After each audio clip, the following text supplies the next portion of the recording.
An international team of researchers thus decided to look at poverty as a possible driver of non-communicable illness.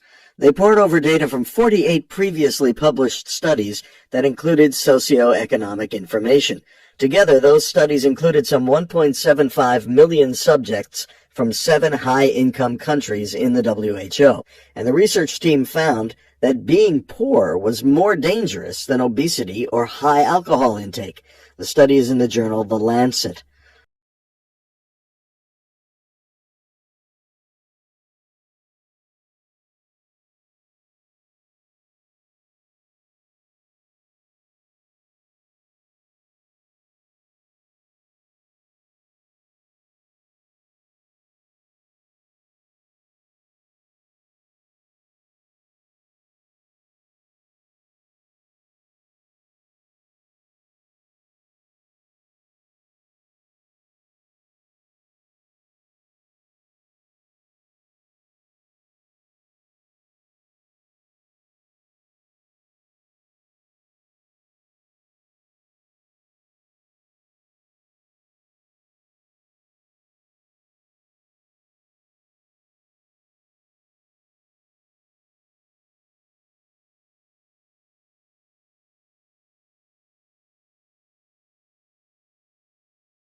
And how many people in America and or worldwide? What's a best guess estimate? Yeah, the best guess is that there's about 1 million people in the United States with Parkinson's and probably about 4 to 5 million worldwide.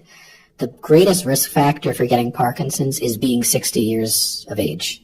So I think it's also important to shine a light on these age-related neurological diseases because we do have an aging population, and now is the time to really invest in the research to try to get out in front of that challenge and develop new treatments, particularly transformative therapies.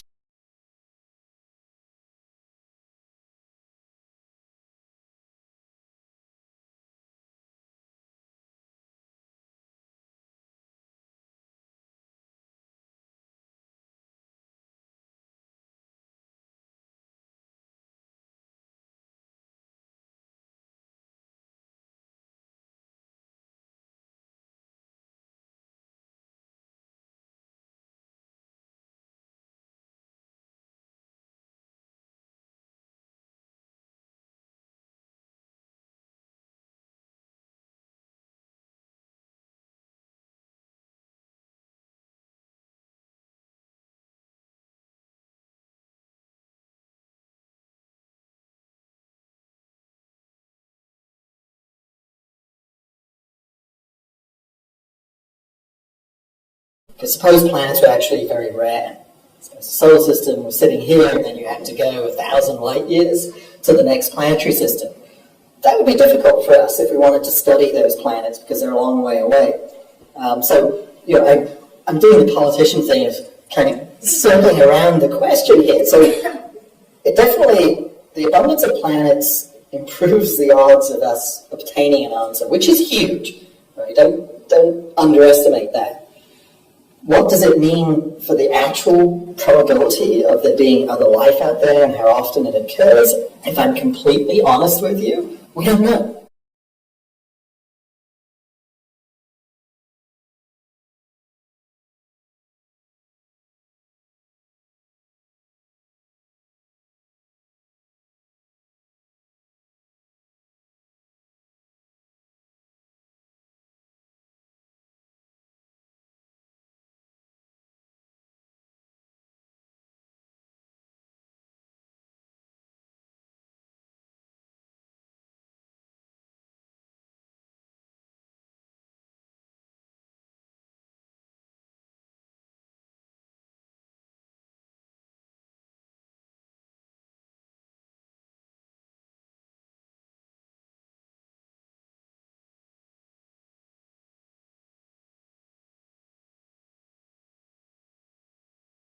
The amount of change in flowering time that we see with diversity loss is in the same magnitude range as the amount of change in flowering time we see with rising temperatures. Wolf and her colleagues studied that effect in a grassland in Northern California, in study plots with 2 to 16 species of plants. And they found that for every 2 species lost, The remaining flowers blossomed a day earlier, on average, possibly because the less diverse plots had higher soil temperatures, more moisture, and more nitrogen, all variables that could tweak the bloom time. The studies in the Proceedings of the National Academy of Sciences.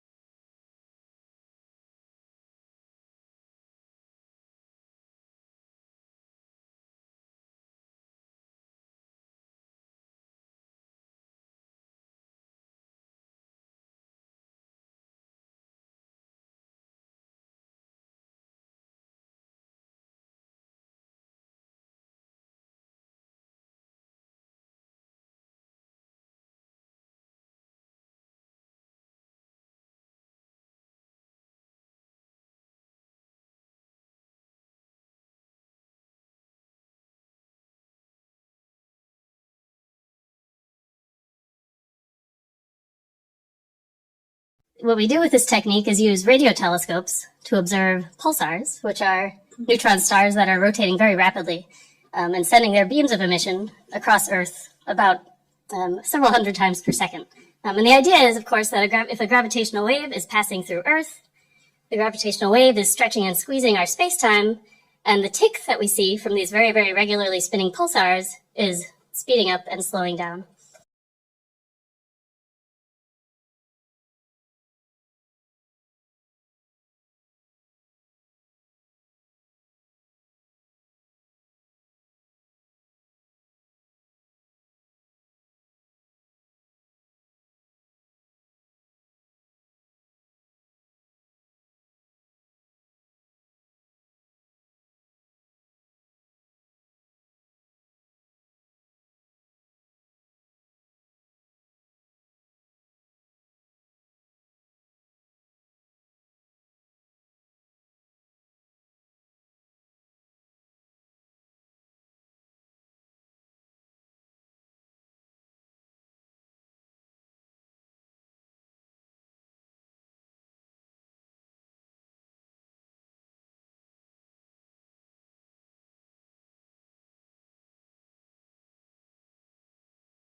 Just like we can scale the stellar mass black holes that LIGO can detect to very, very intermediate mass, very large black holes that LISA can detect, pulsar timing arrays will probe the very massive end of this distribution and the most massive, so the billion to even 10 billion solar mass binary black holes in the universe.